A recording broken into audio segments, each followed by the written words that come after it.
All right, we have breaking news. We're going to do the top 10 center fielders on Friday's show because we just don't have time for it today. Jeff Passan throwing this out there. Roman Anthony, the Red Sox, finalizing a contract extension, 8 years, $130 million. It includes a club option.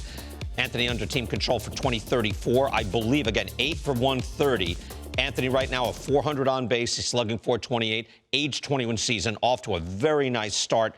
I believe, Cliff, this will take 3 free agent years off the table, which is where it's at. These extensions, to me, with a blue chipper, make all the sense in the world. All the sense. And when you look at them, I go back to 2008 real quick, BK, when I told Evan Longoria, do not sign this deal that the Tampa Bay Rays are going to give you because this doesn't make sense. He says, I want the security. Right. I want the security. It makes sense.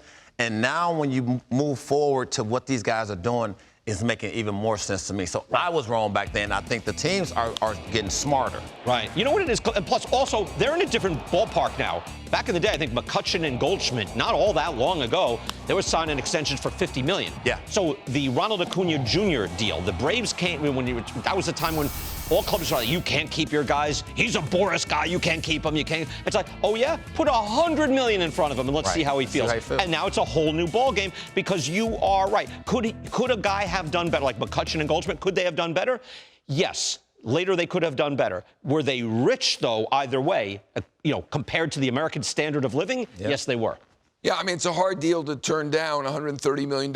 I get it why some guys who are so confident, so sure of themselves might do it, but I would say the majority of people are not going to be able to turn down $130 million. I'm hearing it's also $230 million potentially. That would include options and incentives, of course, but you put that in front of anybody who's in their early 20s, there aren't too many people who can do it. Now, it certainly paid off for Corey Seager and a whole bunch of other guys who waited it out and felt that they were going to get the bigger score, and they did it. So it's there's a couple ways to think about it, but can't blame somebody who does take this deal, $130 million, when you just got to the big leagues. And I have to say, Craig Breslow, who's president of baseball operations for the Red Sox, he extended Christian Campbell, he extended Cedon Rafaela. This is the way to do it. Because let's say if everybody's a bust, you're at like 8 years, $50 million. These aren't $500 million deals, $700 million deals. It's like, if everybody is a bust, which isn't going to happen, if everybody's a bust, you can absorb that as a big club. This kid is not going, he's not going to be a bust. No. When you think about Christian Campbell, I'm not saying he's going to be a bust, but you gave him, 8 years? He's 860, 8 for 60. Yeah. And you're saying we're going to take the underachieving right now and live with the fact that you might not be who we think you are right now, but that's fine.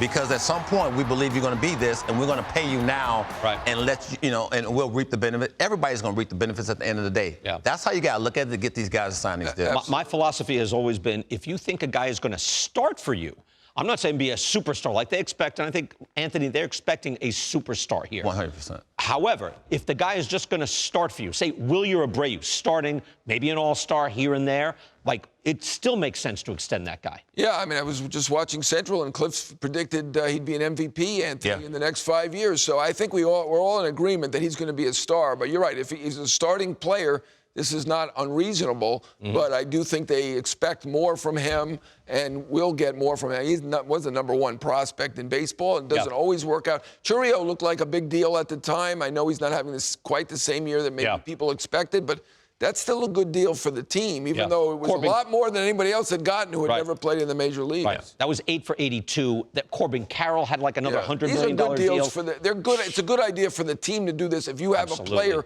of this ilk who's in the top 10 prospects, it's a good idea. If you can get it done, and it doesn't always work out. Obviously the Seagers and the people like that who say, I'm going to wait. Max money. Yeah, that's true. More details on the contract they're telling me here, and we'll throw this up there, too.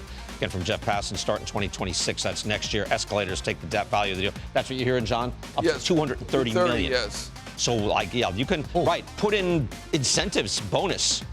Rookie of the Year, buying out 3 or 4 years of free agency. That's pivotal right there.